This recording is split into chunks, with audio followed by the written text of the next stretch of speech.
Alrighty then. If you're watching the replay, go ahead and fast forward to the 90-second mark which is when the show will begin. And if I could speak, well, this show will actually begin. How about that? I'm just getting on something simple.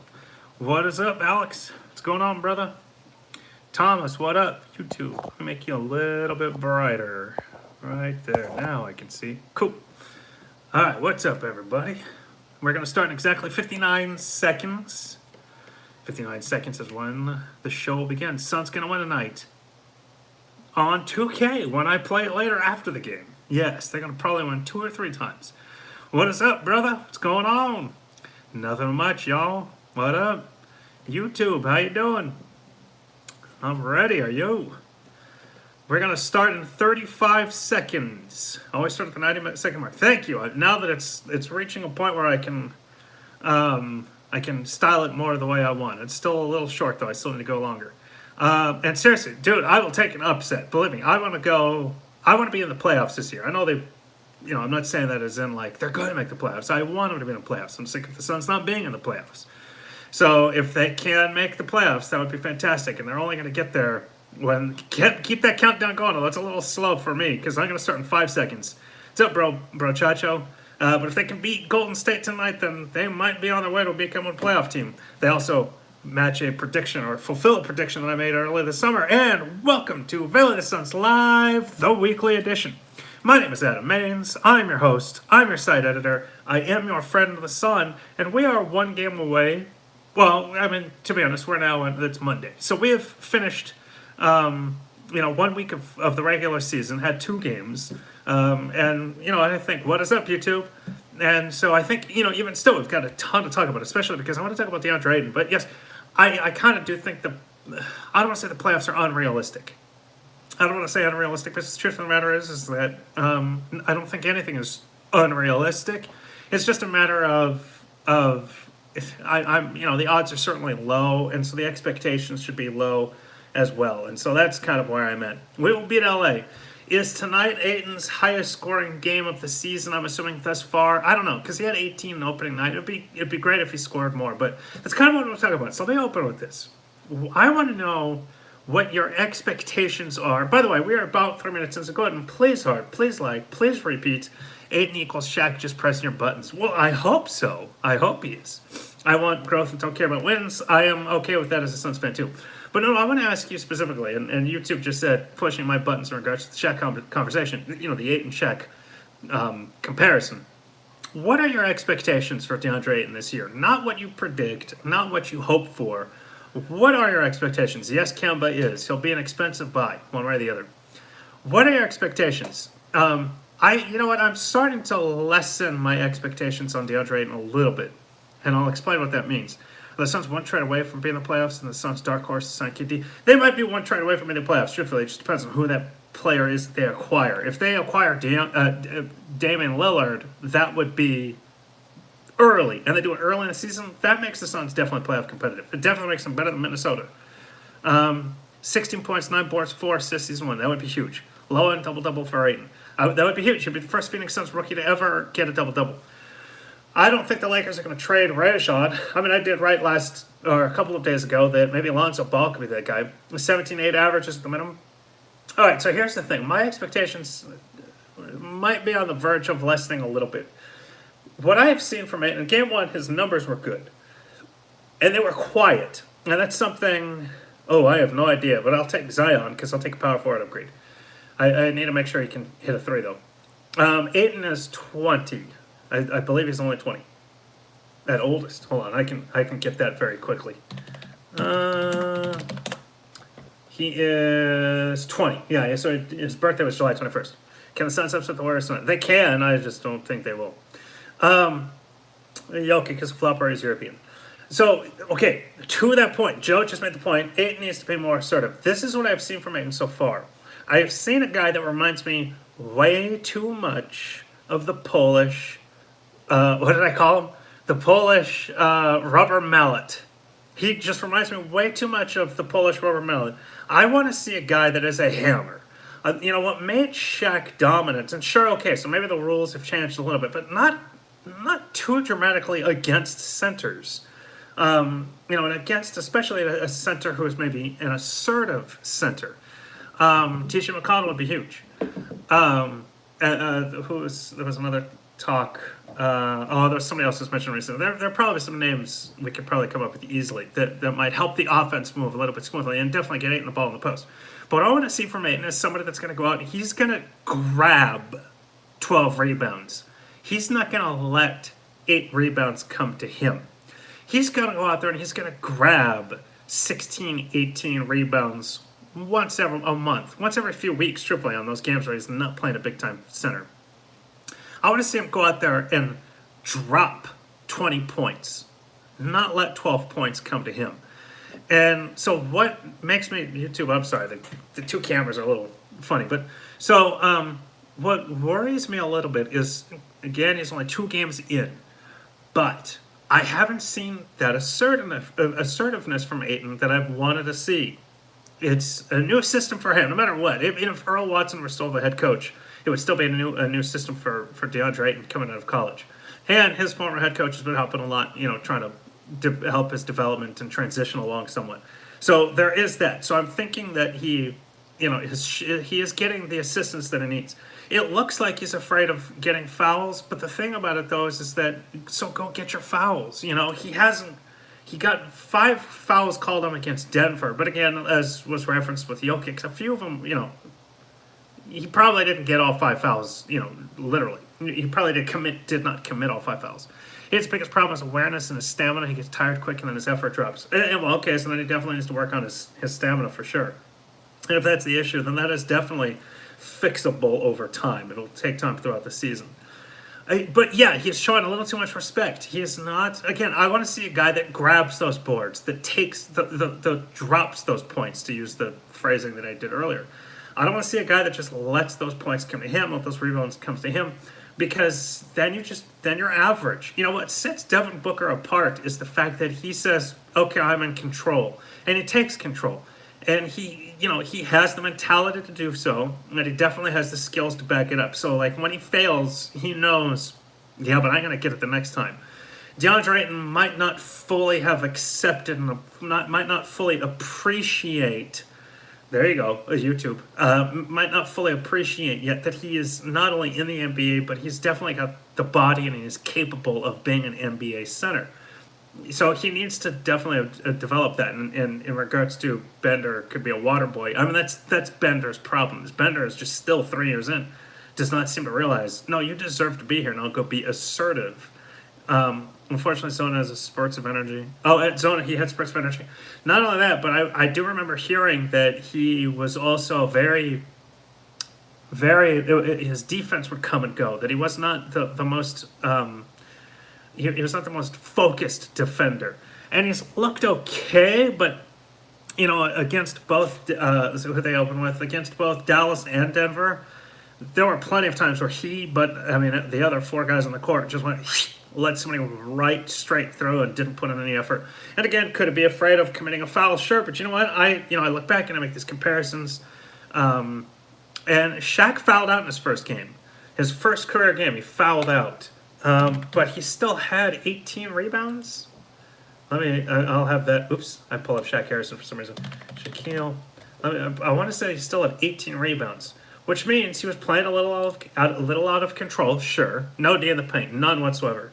He had 18 rebounds. So he scored 12 points. He had 18 boards, but he fouled out in 32 minutes, which means he played a little out of control. Sure, but it was also meant that he was assertive. He grabbed those boards. I'll accept Ayton fouling out every game if he grabs those boards, if he drops those points, if he puts in the physical effort that lets everybody know I'm in control. So this is what worries me. It worries me that maybe I don't want to call him a diva, he's far too young for that, but he doesn't have that kind of internal fire to be like, I am the best, I'm going to prove it. When he has to defend late game, he will. Okay, so that's good to see. One thing I noticed from Ayton is that he doesn't play help defense when someone is driving. Exactly, and that's what I'm seeing as well. And so, are these habits, or are they poor understanding of the game? In terms of I'm going to get a foul called on me every single time, Or, and so in other words, can they be fixed? Can they be rectified? Can it be proven that, hey, it doesn't take any additional effort to take one step in, put your hand up and, use your body, that kind of thing.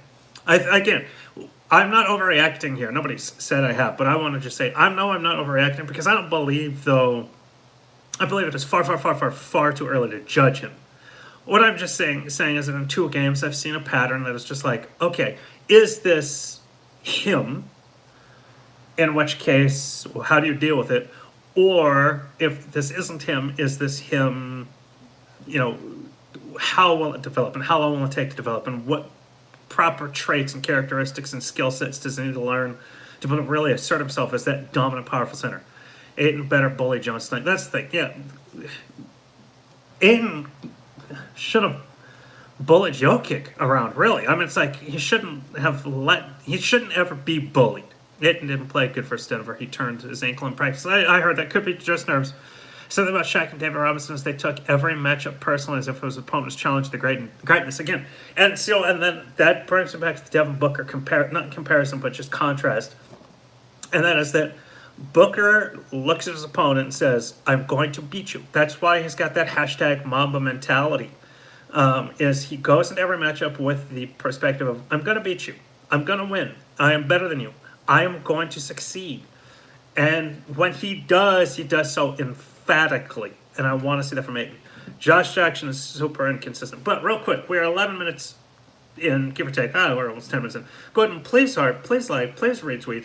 We're live on YouTube, Facebook, Twitter, and Periscope. Go ahead and text everybody know and just let them know. Say, hey, we got LA Suns. I'm going to stop at 7 o'clock because the Suns game starts at 7:30, and I have to do something before the game starts. So I will stop at 7. There's no overtime tonight, but we will be going till 7 o'clock, and generally I'll take you through at least double overtime. Josh Jackson without being inconsistent. Yeah, the reason I'll give Josh Jackson the benefit of the doubt is that unlike Ayton, even though Jackson did come in with a lot of hype, he didn't come in as the standard bearer, as the starting center, and he wasn't supposed to be the savior. Ayton is kind of coming as like the savior, and so I do hold him in a little different regard, especially because Ayton had been called a can't pass up, can't miss prospect, couldn't pass him up. Plenty of people, even though there was a big Doncic following throughout the country, not just in Phoenix, but there were a lot of people that were saying they were praising Doncic's praises or singing Doncic's praises. There were still plenty of people that called Ayton a can't pass up prospect, can't miss prospect. But also, he then had those comparisons to Shaq, David Robinson, Hakeem, that kind of thing. Josh Jackson, the comparison to Clyde Drexler began after he entered the league by Eddie Johnson. I hope we can trade for Kemba. He's lighting up so far. If you're going to trade for Kemba, then you really cannot trade a whole lot. They've got to be in total, absolute tank mode and be willing to take like the Milwaukee draft pick because he's in the last year of his contract and will be an unrestricted free agent this offseason. So while, okay, he might be a good free agent pickup next offseason, he is an unrestricted free agent. And so you really don't want to trade a whole lot. And we're only 3 games in, but they are 2-1. And let me get his stats. I know that I recall his opening night stat line, but I don't know. Okay, so he's still averaging 35.3 points per game in 3 games. So I mean that's MJ ain't trading Kemba, but he'd better be confident that he's going to accept a max contract from them. So when are we going to trade TJ for Dinwiddie since Mikal looked good? Well, I want to see a little bit more of Mikal, but we can talk about that too for sure. Do I think Josh Jackson will ever be a breakout star, just a decent player on any given night? Trade for D. Russell? I still want to give Josh Jackson more time. I do think he can be a breakout star. If his 3 starts dropping, we've got something special there. Pass on Kemba and Lillard. Rather get someone cheaper like D'Lo and Scary Terry. If we're going D'Lo and Scary Terry, I'd rather D'Lo, but I'd still go after Damian Lillard. If DeAndre Ayton is a future budding star, as so many expect of him because of his body and the skills that he brings, that he brought right out of college. Damian Lillard, Devin Booker, and a star DeAndre Ayton with a veteran roster would be a very good team. Would they beat Golden State? Not right now, but in 2 years maybe. And they'd still be young enough in 2 years to be able to be that next team. Would they beat Houston right now? Probably not. But, I think they'd be able to split the series. With the Suns' defensive problems, do I think we'll see more Bridges tonight? I think we'll see Bridges. Yeah, I don't know what was up with that opening night. I think Igor was probably just going, "Hey, I'm playing the hot hands. We're winning. Let's just win. Get these guys out there." Okay, because like game 33, if that happened, I'd be okay with it. So why not opening night? And yeah, real quick. So Kemba Walker, 41, 26, 39. Here's my problem with Kemba Walker. His assists. So he scored 41 points. He had 4 assists. He scored 26 points. He got 5 assists. Now, he did get 7 assists game 3 with 39 points. But the problem, though, is that, they lost game 1 when he scored 41 by a point, and they only won game 3 by 1 point when he drained 39 and 7. Kemba Walker, if he's coming to Phoenix, he wouldn't, and I'm talking offseason, obviously, he would have to be willing to accept that he would still be the second scorer on this roster behind Devin Booker. That he could not do a 41-point thing. And that's why I'm not a fan of Kemba as a star point guard, and why I'm not a fan of Kemba Walker on the Phoenix Suns, because the Suns have Devin Booker, and if Devin Booker's the shooting guard, and Booker's got the size, Book 6'5", 6'7", Kemba is 6'1". So I will take the bigger guard out of the two anyway. And so if Kemba, the sunglasses are gone because I'm not wearing contacts. I literally could not read my screens. All I see is fuzz without these. So when you see me wearing sunglasses, it means that I'm wearing contacts and I can see. Yeah, he's 28, which is a little too old. I mean, I would trade for Damian Lillard, who's about the same age. Lillard is also 28. Actually, how many days separate are they? 99 days and 100. They're only separated by 3 months. So Kemba Walker being 3 months older. I would trade for Damian Lillard, but the thing about Damian Lillard is, okay, so Lillard averaged... oops, went the wrong direction. Lillard averaged 28 points last year, but 6.5 assists. Kemba Walker has only averaged over 6 assists once in his career, and at the time that was year 3, and at the time he averaged 17.7 points. So since he has averaged over 20 points a game, his assists have peaked at 5.6, and he's going to have Devin Booker. So he's got to be willing to defer the ball, pass the ball a lot more, and he's got to have those assist numbers up. So I do not like score-forced point guards, which is why I'm kind of anti-Kemba Walker, because I just see him as Eric Bledsoe.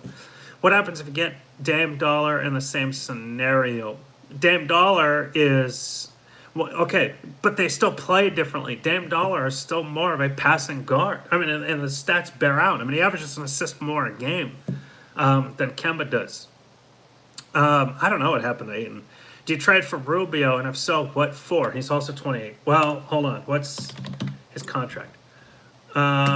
Ricky Rubio. He's got actually my favorite name in all of professional sports. We need Steve Nash to find, or his son to hurry up. I keep hearing guys say they are overrated. Who is overrated? Ricky Rubio has... Okay, so he, too, is a free agent. So I'm going to assume he's a restricted free agent because he's no longer on a rookie contract. So Ricky Rubio could be had in the offseason again, so I don't want to trade for him. Yeah, they wouldn't trade him, and I wouldn't trade for him just because he's an unrestricted free agent. I think T.J. Warren's improvements make him a much more tradable commodity, a much more valuable trade commodity. In the long term, in the near term, I think it makes the Suns a better team because he is the sixth man.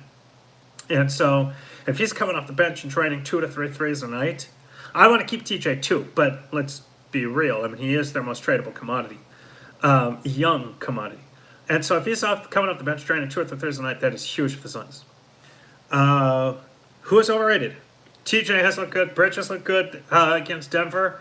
In fact, I tweeted out Bridges was one of only a couple players on the Suns that had a positive plus-minus, and he was like a positive 21. And then, or maybe it was like positive 27 because Trevor Ariza was like a negative 41 or negative 47, something to that effect. Josh Jackson is then the 6-man A or 6-man B. Do you think Bridges will get more playing time tonight? How do I think he'll perform? I think he'll probably get consistent playing time to the last game. To the last game. YouTube, can you send that again? It disappeared kind of quickly. I try to go back and forth. What do I think of the starting lineup of Cannon, Booker, Bridges, Ariza, Ayton? I find it silly because Cannon gets benched in the fourth quarter and Booker becomes the point guard, and that's something that even Igor Kokoskov discussed. After the game, it was like, Devin Booker's still the point guard. So then why are you starting Cannon? You know, but it could just be because of rotations. Once we get a point guard, the power forward, I think you were saying it disappeared again. I hate how quickly these disappear. What if there's a setting for this? I think you were saying if once they improved point guard positions, the power forward position became the most important and improve next, and that is absolutely correct. In fact, I would improve power forward before point guard. Does the absence of Rondo and Ingram for the Suns and Lakers make me think that it is more possible to win? Yes, I really do. Plus, it's in Phoenix. Am I correct? What do I know? An ad just popped up. October 24th? Yes, it is in Phoenix. So, yes, it does. Would I trade for Kevin Love? Not anymore because of his contract. Now that he's on a max contract, I wouldn't. Because of his age. It'd almost be like trading for Tom Kugliata. Have I been a huge Kevin Love fan? From day one. But, you know, it would not make sense now. I think the Suns can definitely beat the Lakers. They'll just have to let, you know, and how I would do it is I'd say, okay, LeBron scores 50. Hold everybody else to 50, and you got a shot. I want to trade for Lonzo. Now we hear less one said, I would trade for Lonzo Ball in a heartbeat right now. How do we improve the power forward trade or free agency, and who do you think they'll get for the power forward? I couldn't tell you who they would get because there's been really no talk of any interest, and there really haven't been any power forwards that have been, you know, discussed nationally as potential, like this team could let them go. Yet those will come, and so when they do start to trickle out, then I'll definitely comment on them. In the meantime, though, I would still say the reason why I would improve power forward first before point guard is because you've got Devin Booker that can play point guard. And at the moment, you have two veteran good shooting guards in Jamal Crawford and Troy Daniels. So if you improve power forward, and if you can do it in a way where you keep Ryan Anderson and let Ryan Anderson come off the bench, and in the meantime, you keep Josh Jackson, TJ Warren, in which case I don't know who they're trading for what power forward. But for the sake of argument, if you can improve power forward and still keep your depth, that would be huge. And then you let Devin Booker come off the bench. Whoa. You let Devin Booker start at point guard, and you let Ryan Anderson come off the bench. And boom, you've got some solid depth. What would be an improvement over, in terms of power forward, in terms of so the skill set that Ryan Anderson brings, is somebody that can play both the post and the wing. I want to see a guy that can play inside, a Kevin Love type, to be honest. So, who the hell is that guy? Kristaps Porzingis. Can they get him? No. But it's that kind of player. I want to, and I'm not saying he has to be great. I just want to see that guy that can play the post and hit a three. Got it. Milwaukee picking Anderson for Ibaka. Yeah, maybe. Oh, man, these are disappearing quick. I remember when we thought we drafted a power forward to the future 2 years ago. I know, we had two of them, didn't we? I like Anderson off the bench, but not as a starter. Yeah, I agree. I prefer Anderson as a reserve and not a starter, but that's what they got, Although, I would start... if I had my druthers, I would start Devin Booker at point guard. Because if you're playing Devin Booker at power forward, boy, oh boy. If you're playing Devin Booker in the fourth quarter at point guard, then why not start the game at point guard? At point guard. So that said, if I could tell Igor this is your starting lineup tonight, I would say Devin Booker, Troy Daniels, and then Trevor Ariza, either TJ Warren or Josh Jackson, I wouldn't care, and then DeAndre Ayton. And then I would have Cannon come off the bench, and I would have Ryan Anderson come off the bench. And I prefer it is a terrible market for stretch fours. I agree. But I'm just saying, that's my improvement. Okay, and so could I start Mikal? Maybe. I might start Mikal later in the year, but I still want to see a little bit more of him. Can we trade Ayton for Catskill? Maybe. Only thing about Anderson is he's open. Ooh, man, he's disappeared fast. Send me the only thing about Anderson again. Although, real quick, we're 25 minutes in. So go ahead and please like, please retweet. We're going until 7 o'clock, and I'm going to cut us off at 7 o'clock because I got to get something done before the game starts. I think Cannon has played very well over the first two games. He has. In fact, his three-point shooting, let me pull up his stats real quick, has been very good.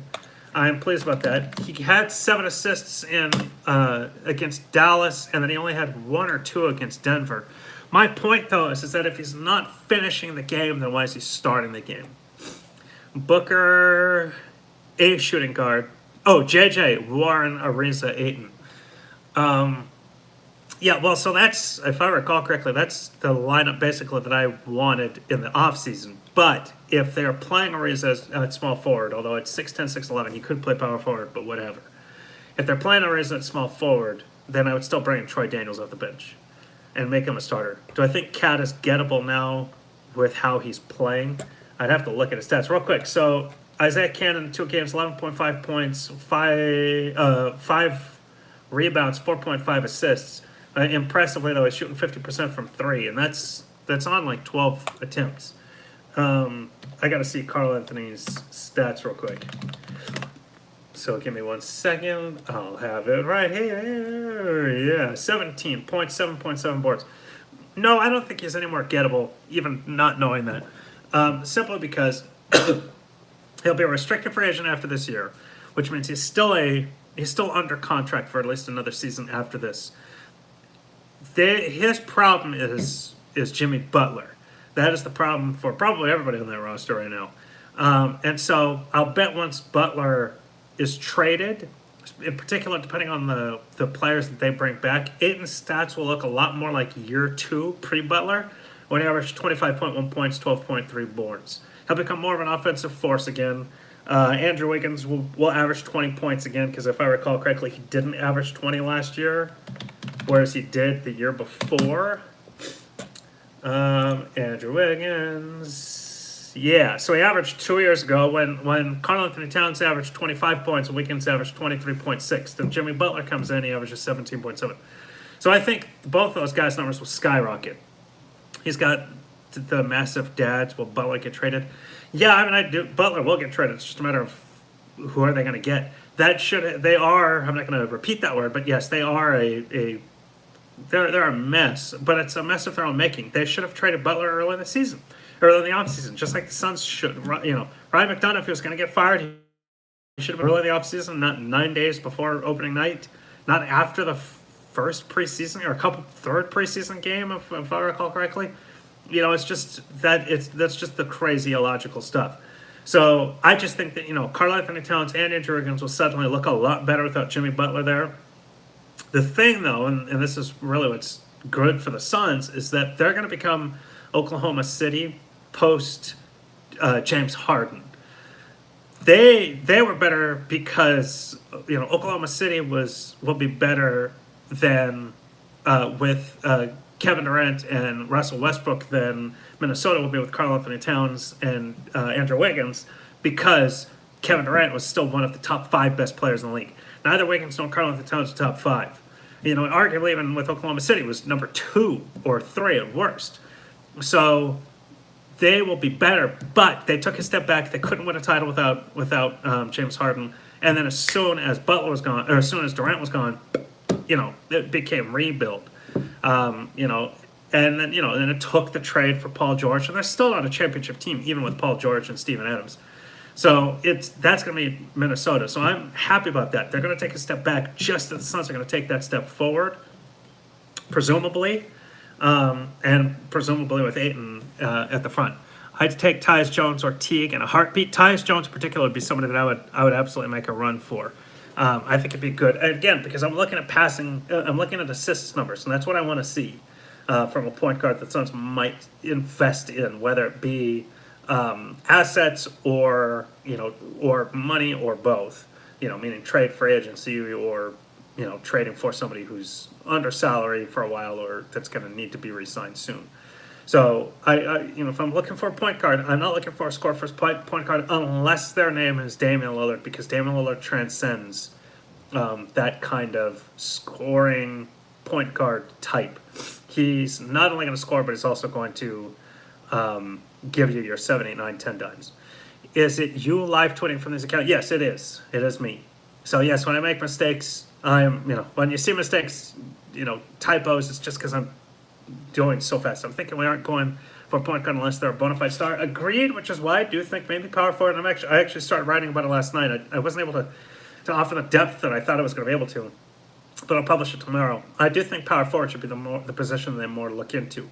Lonzo can give you so many assists. Well, that's the thing. That said, I would trade for Lonzo and Damian Lillard, but Lillard would just obviously cost a lot more, both in terms of assets and finances. Trade for Gary Harris and play him a point guard. I don't think he's a. I think he's a band-aid and not a, a cure. I don't know if there is a cure out there that's available to them, but he's, I hear Gary Harris and I go, all right, okay, so better than Isaiah Cannon. But would I want him supplanting Devin Booker at point guard? Does it make the offense better? I don't think so. Not initially. Truthfully, not at all. Not at all. I think he'd just be good. Should have drafted Doncic and signed Capella. You know what? I had that very conversation today, Deb. No temporary point guards. You have to go all in. I agree. I had that very conversation this afternoon.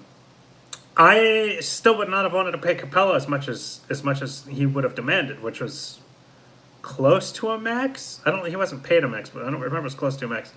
So I mean, I will, even though as I open with I'm a little bit worried.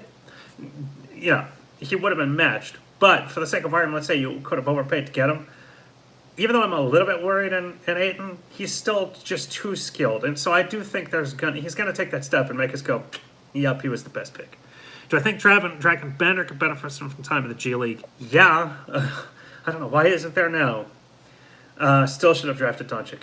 Here's the thing. They should have worked harder and traded more to get Trae Young. Honestly. Yeah, I mean, you have Devin Booker, but if you disagree with me, and drafted Robert Williams, is he playing? You're talking about Robert Williams is Boston, right? Who slept through his first media availability, and missed a flight or bus on the first Vegas game. Is that the Robert Williams? Oh, by the way, we are 30 minutes in. Sorry about that. Go ahead and please retweet. Let everyone know. According to my main clock is 6:34, so I'm going to just take us up to 7 o'clock so I can prep something before. Okay, so Robert Williams hasn't played yet. Okay, I was going to say I haven't paid attention to see if he had, but would I be happy with Book playing point guard his whole career if he keeps progressing? Oh, well, 100%. That's kind of what I want to see. Ayton will be fine. He had one bad game against Jokic. Oh, no, I know. I'm just saying. We should have taken Parsons' contract and cut Trae Young or Doncic. Yeah, if that was an option. But yes, excuse me, that was something that I know I wrote about and discussed, at least on Twitter and then live during the draft show. That's exactly what I wanted. Braylon Parsons. And I think Parsons would have been fine in placement of Trevor Ariza, too. Let me get... How's he doing so far? Parsons doesn't even like basketball anymore. Well... But I'll still take Doncic. Ayton will be good, but I don't know if he'll be as good as Doncic said. Well, I mean, we got to give time for both of them. I mean, think about it. So, Chandler Parsons in 2 games, 20 minutes, is averaging 8.5 points. Is averaging 33% from 3, but last year he still shot 42.1%, although, 121 shots. Okay, so this year is 3 of 9. I would have taken Parsons. And I said it then as well, and I'll say it now. Excuse me. I would have taken Parsons to get that draft pick, to be able to draft, Doncic. Although Doncic, wasn't that pick 5th, if I recall correctly? Give me a second. 2018 NBA draft. Whereas Doncic was taken 4th or 3rd. Someone, you might be able to remind me a little bit faster. Give time, Ayton will shine. Believe me, I hope so. I'm not trying to stress out or overreact. I'm trying to just be honest here. Okay, so Doncic was taken 3rd. Memphis' pick was 4th. So they could have then taken Trae Young, who ended up going 5. Oh, no. Traded to Dallas. Yeah, okay, so yeah, Doncic was taken 3rd. Okay. So the Suns wouldn't be able to get Doncic because he was taken 3rd, but they could have gotten Trae Young, and truthfully, I would have been okay. 5th was Doncic. Well, it says that Luka was drafted 3rd. Atlanta took him, but then traded him to Dallas. And so, yeah, he was taken 3rd, technically. So if the Suns would have traded up to 4 with Memphis, then they wouldn't have been able to get Doncic. They probably, at that point, would not have had the assets to trade up one more, to make Atlanta happy. But they could have taken Trae Young 5, which then would have let's play what if and let's say the Suns had traded up with Memphis before Atlanta and Dallas made that deal, then might have Atlanta passed on Luka, and might Luka have been available at 4. Maybe because maybe they wanted Trae Young and assets. After 1 game, ain't look great. After game 2, we're getting worried. Relax, only 3 games in. We probably wouldn't have. would have went Sexton or Trey. I mean, I'll stand by. I think they probably would have gone Trey Young, but I could be wrong. Certainly, we'll never know. But I think they would have gone Trey Young. Alonzo Trier looks great. Can't believe they missed on him. Ryan McDonough was the almighty drafter, remember? So we signed Clay next year since you want Booker at point guard. I would take it. Gabrielle over here says Lucas sucks. By the way, what is... Again, my season is still young, and so it's difficult for me to follow every, just to have a lot of these stats off the top of my head. He's averaging 18 points, 7 boards, but 3.5 assists. So that's interesting. He's only averaging 3.5 assists, but 18 points and 7 boards. It kind of plays into the whole he's a power forward logic at 6'7". So we'll see. Shooting 28.6% from 3, 4 of 14. We'll see. I mean, if he ends up not averaging even like 5 assists, then I'm okay not having him, really. But we'll see. We got to give him time, just like Ayton. What do you think about CP3 and Rondo's fight, the aftermath of the spitting incident? That was great. That was the best NBA fight I've seen in years. I hate that the NBA has neutered the players' ability to actually throw blows because, let's be honest, everybody, at least men, I can't say it for women, although women fight, but every man definitely knows somebody that deserves a good punch in the face. And so sometimes a fight is just necessary in life. And I'll teach that to my son too. It's just, it's just be safe, be careful, know your spots. But sometimes a fight is just necessary, And so I hate the NBA has turned fights into shoving matches and then still suspends people. So I thought it was great fun as a man. Who was it that started the fight that initially shoved Harden in the back? It was pretty good to watch. It was definitely good to watch. It was one of those whoa moments. Draymond would miss the entire season every year. But you know what, though? I would watch everyone. I'd watch a lot more Golden State Warriors games. Wow, the Celtics just lost to the Magic, really. Whew. Ingram. Okay, so Brandon Ingram, though. Brandon Ingram deserved to be punched. I mean, again, maybe I'm wrong for saying that. You guys judge for me. Or judge me for that comment. But you don't shove someone in the back. And that's kind of the thing, is, it was just stupid. It was just stupid. And it's kind of punk. It's not kind of, it is punk. It's the power of Mo Bamba. It's punk. It's cowardly. And so who knows what else is going on behind the scenes. But James Harden complains about every single foul. Get used to it, Ingram. And so, but when you shove somebody like that, and it's behind the back, depending on how hard, I mean, your head steps back, they're going to hurt Harden. Let's be fair. And so that's just one of those things. But then for him to walk around and then come back, that's even more cowardly. I mean, his fighting is cowardly. So from beginning to end, everything he did was cowardly. It was for show. It was, I'm tough. No. I think Ingram did nothing wrong. Well, there you go. Okay, hey, you know what? Tell me I'm wrong. I'm totally cool with that. I thought it was cowardly. I really do. You don't shove somebody like that, and then you don't come to cold cock somebody from half court and sprint into them. That's something else. The NBA has to protect superstars like the NFL. Maybe. I would have died for JT in 2017, but he's the most overrated in the league. 100,000%. Yeah, well, I thought it was stupid on his part. The fight, though, was great because it was a real fight. You can't touch a player of Harden's caliber without repercussion. That wasn't a touch. I do think suspension should have been longer. But that wasn't a touch. That was a blatant, childish shove in the back, which plays into his immaturity, no doubt. Oh, and then in regards to the spit, I didn't see any spit. And I know that's part of the talk of, did he actually spit? I didn't see any spit, so I'm going to presume he didn't spit. And if there was, I'm going to presume it was inadvertent. And if it was inadvertent, I'm going to presume that it was very small. But Harden's lucky Ingram didn't give him a two-piece. Oh, no, that's for sure. But he could have been arrested for that. Well, Celtics have started average loss. The Raptors fell over the Knicks now and lost the Magic. Yeah, well, but they're bringing, what's-his-face off the bench. Let me pull up. Give me a second. Ooh. Well, okay, so they're 2-2 now. Let's go. Come on, roster. Tell you, Basketball Reference sometimes on my computer is just the slowest thing in the world. They're bringing Gordon Hayward off the bench. Did he start tonight? And I know that. Oh no! Whoa! He started. Hold on, he started 2 games. Why did I see that he didn't start? So hold on. I must be incorrect. So he started both games. Then I'm not 100% what I saw.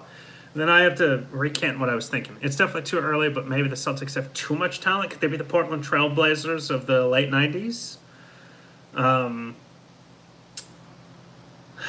That said, they seem to have selfless talent. Only Jason Tatum is averaging 20 points a game. Kyrie has to get used to the system, plus Hayward is still back. Basically, yes, Jaylen Brown better than Jason Tatum and Donovan Mitchell. Boy, I don't know about that, but he's definitely damn good. The talent juggle can affect their team, but enough minutes to go around and egos get in the way. It's very true. They have 6 players averaging at least 10 points, and then you've got Terry Rozier averaging 9.7. So you've basically got 7 players averaging 10 points. The only player averaging 20 is Jason Tatum averaging 21, which means if he was on any other team, he could be averaging close to 30. He's also grabbing 10.7 boards. Boy, do I have to wonder if Boston took Josh Jackson. Forget what Jason Tatum could be doing for the Suns, just because we know what he's doing for Boston. But if Boston took Josh Jackson, is Josh Jackson this good? And I wondered this last year. This was definitely the conversation of, well, Josh Jackson's on a bad team. Jason Tatum's on a great team. Josh Jackson had poorer coaching, although no offense to Jay Toronto, he seemed to be pretty good. Whereas Jason Tatum was getting superior, regardless, head coaching. And he had a point guard, yada, yada, yada, blah, blah, blah. I would not pay Terry Rozier $20 million a year, no. So, is Josh Jackson good enough that if he were on Boston, he'd be doing the same thing? Or at least something similar where if we could see both universes, we'd be like, yeah, they're basically the same. The differences are negligible. Only if Jackson didn't decline a workout with Celtics. Well, again, so then I will flip it on the Suns. What if Jason Tatum played for the Suns last year? Would he have been as good as he was? Would he be this good this year? He had a better team. He has better teammates. He had better coaching. It was a better situation all the way around last year. And the second half of last year, Josh Jackson was a beast. Let me get those stats. I think Jackson would be like Jaylen Brown. Okay, well, still really damn good. Josh Jackson, let me just get his second half stats. Josh Jackson last year. Okay, so he did not play. Okay, so January 3rd. All right, so from January 3rd to March 6th, or April 6th. Come on, Basketball Reference. Jackson, definitely a better defender. He averaged 17.2 points, 5.6 boards, 2.0 assists, 1.1 steals. So that's the thing. Last year, 22 starts. He averaged 17.2 points, 5.6 boards, and better defender. Jaylen Brown is superior offensively than JJ. So, but that's the thing, though. Would Jaylen Brown have averaged 23 points a game? What would Jaylen Brown be averaging this year with Jaylen Brown, excuse me. I keep saying Jaylen Brown. Sorry, I meant Jason Tatum. Would Jason Tatum been averaging all those? Would Jason Tatum be behind Trevor Ariza? Would they have gone after Trevor Ariza? What would have actually changed? And I question if anything would have. I wonder if they'd be a lot more similar if Josh Jackson were in Boston right now. What rookie wall would Jason Tatum have hit last year with Jay Toronto, Earl Watson, and Jay Toronto that he would not have hit in Boston with an already good team built around him and a head coach, a stable, head coach, stable as in stable environment. It all depends on the player, and I don't know Jason Tatum well enough, overall. I don't know if my link will work, but that's the close-up video of Rondo. Okay, so you tweeted to me. What up, Mr. Rich? What's going on? Make sure that you tag Valley of the Suns, and I'll be able to see it. So that's just the thing. I could be the eternal optimist, but I'm still happy and confident that Josh Jackson's going to be good, especially if his three-point shot has evolved and become a viable and reliable threat. But I also have to look at the situation of the two last year. Josh Jackson was on an inferior team. What's up, brother? Jason Tatum was on a superior team, more stable, winning organization, all that stuff. So that's just, again, could I just be the eternal Phoenix Suns Josh Jackson optimist? Maybe, but I do think there's a lot there's a lot of variables involved. JJ's goodness to be more consistent. Totally agree. It's hard to judge Celtics players and individuals who are their perfect fit, scheme, depth, and coaching. And again, that's true. I mean, again, it takes time. Everyone can't be instant success. Plus, don't forget, Boston can have the first overall pick again this year because of Sacramento. Do I think Ainge makes a trade to free up roster if this funk continues? I think it's way too early. He wouldn't make a trade until December, January, especially because if they make some sort of a dramatic trade, they have the entire second half of the year to get back, to kind of get the wheels in motion, get on track. So I don't think he rushes anything in the next 2 months. Jackson's shot is looking a lot better, more consistent. Still has a strange hitch. Maybe it's more of a glitch now, but it still has a little too much movement for me. But it is getting a lot better. TJ Warren as well. JJ just needs to drive more and needs to stop shooting threes. Well, no, but he's got to be able to shoot threes. The best team in the East, I'll still say, is Boston. And if Kyrie goes down again, so then in which case, who do you trade for? Jackson is a boss. Oh, no, I'm still going on Josh Jackson for sure. We have we got about 10 and a half minutes left. So go ahead and please retweet. I'll be going until 7 o'clock. The game starts at 7:30. Tip-off is at 7:30. I just have something I have to do before the game starts. If Jackson was to be traded for Tatum now, what would we have to throw in? Every first-round pick they own. Josh Jackson's girlfriend averaged 40 in high school, so he has that on Tatum. Well, there you go. In hindsight, we'll look back and say, Darren would have been covered. Why are the Raptors so good on 2K? I just beat them last night with the Suns, but I had me as my player, and I'm a pretty damn good point guard. Plus, Devin Booker on my 2K team. Devin Booker leads the league in three-point shooting percentage at like 53 or 55%. He's a dime on every dish. He hits, I just get him open for a three, boom, he takes a shot, it just goes in every single time. I'm thinking close game Warriors don't take us seriously enough, could slip. I hope so. I could also see it a 25-point blowout because we're good in the NBA this season. Because they're good in the NBA this season. Yeah, I mean, they've got the laugher. Ha ha ha ha. Something to that effect. When I hear it, I can mimic it pretty good. Devin Booker was so trash last year on my career, like unbelievably bad. Yes, he was. The whole Suns were. But yeah, Devin Booker was. Yeah, this year I'm telling you, I got him at 50-something% from beyond the arc. By the way, I honestly don't care if we win or lose. I just want to see Ayton do well. I agree. And Josh Jackson as well. And TJ, everybody. I want to see them win, damn it. No, I do want to see Ayton look good. How good does Van Fleet How good does Van Fleet look? Wish we could have traded for him. I only got to watch like the second half of their Sunday game. Or is it Saturday? Maybe it was Saturday. And so I didn't focus too much on Van Fleet. But I can pull up stats real quick. That'll help me kind of better. I've got his stats. No, I don't. Oh, it's because I put an F and not a V. So he's averaging 12.7 points, 5.7 assists, all off the bench. Yeah, he would have looked good in Phoenix. Plus, although he's only shooting 28.6% from beyond the arc. But still, I mean, again, his size. My problem was always is with his size. He's only 6 foot. I'm not a fan of small point guards unless they're exceptional at something, and I don't think he's exceptional at anything. But that said, Van Vliet and Booker on the backcourt would have been nice. I want Booker to score more than 30 and 8 and grab a filthy double-double, another Dallas game effort. Hey, I would be stoked with that. Let's play Okobo for the same reason. I'd be okay with that. I'd like to see Okobo more. He has the first backup, so he's gotten in both games.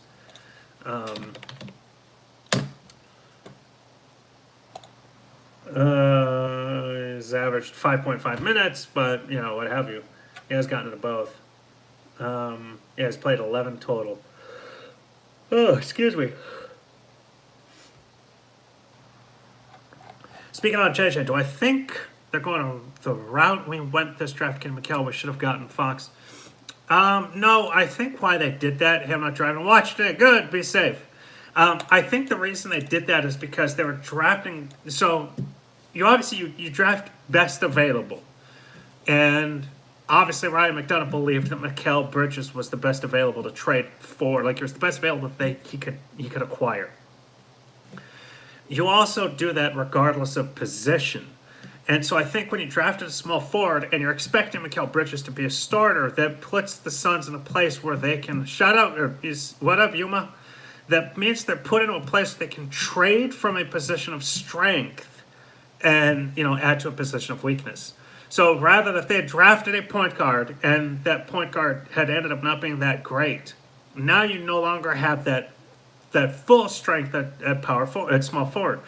So sure, you wouldn't have presumably yet traded either T.J. Warren or Josh Jackson, but you also would not have had Mikal Bridges. So you take from those three and you offer one to move a point guard who you have more confidence in. And the thing is, out of the draft, you just don't know anybody. Anybody's going to turn out. So that's the thing. I think McDonough did the right thing. And so let's put this into a different perspective.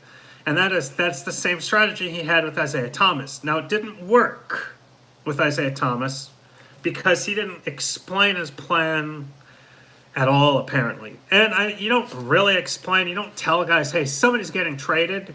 You just don't do that. But obviously, they didn't get it. And they didn't feel comfortable or confident that the system was in place for them to succeed. But with Bridges, he can at least play the 2 as well as the 3. So he can definitely find minutes, especially if it's draining his threes.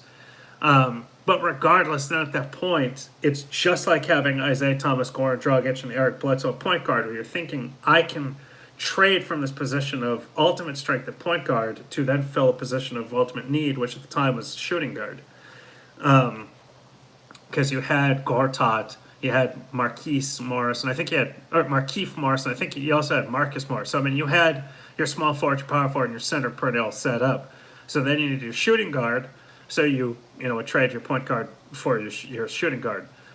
Well, now that was his plan, I'm sure, of, hey, now I've got 3 small forwards, I can trade from this position of strength, not really gut the position, still retain depth, while then being able to trade one of those guys for that point guard I need.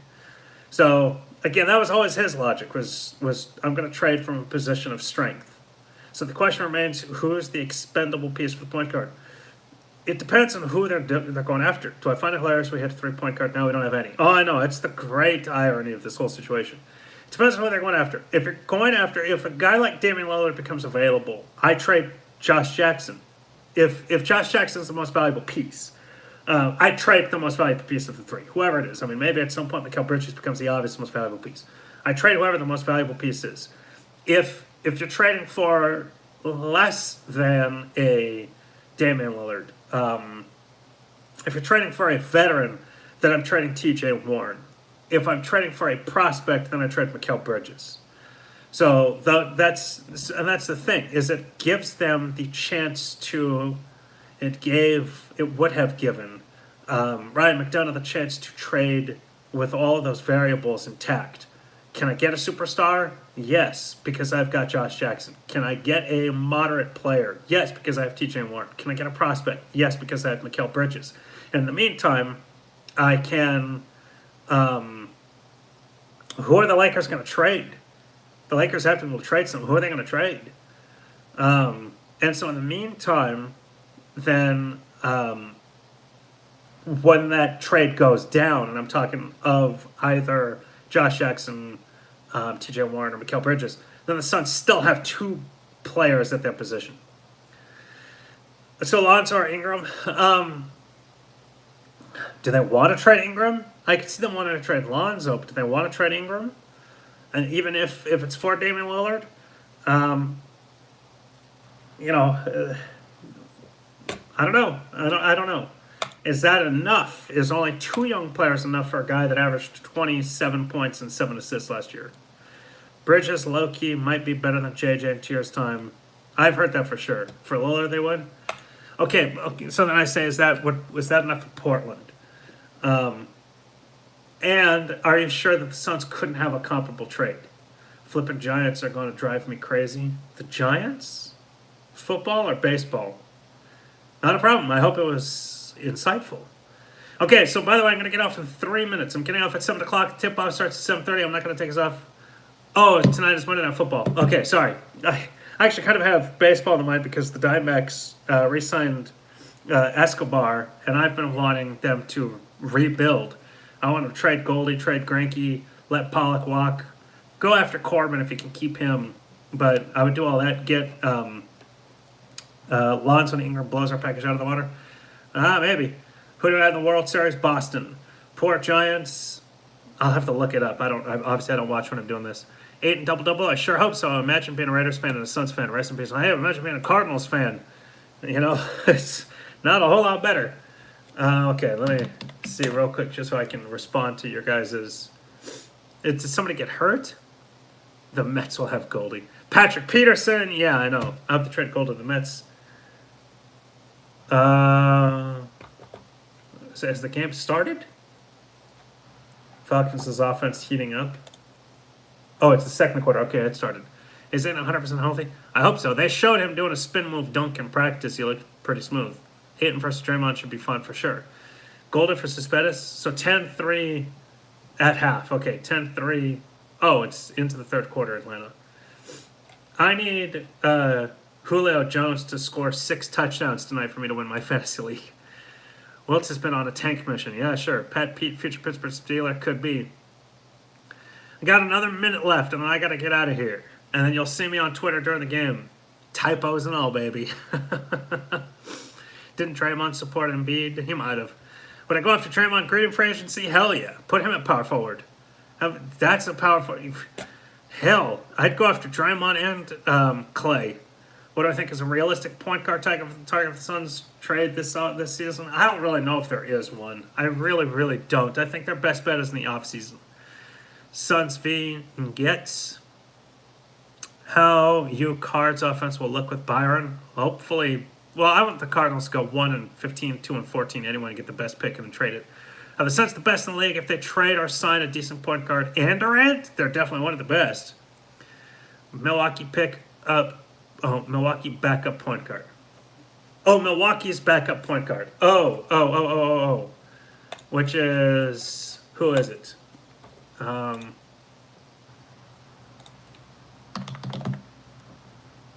Who is it?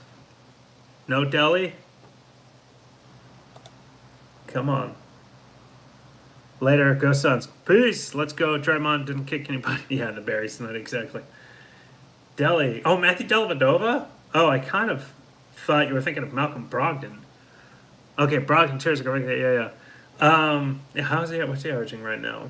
Brogdon, 12.5 points, 6.5 assists. That would be real nice. That's crazy.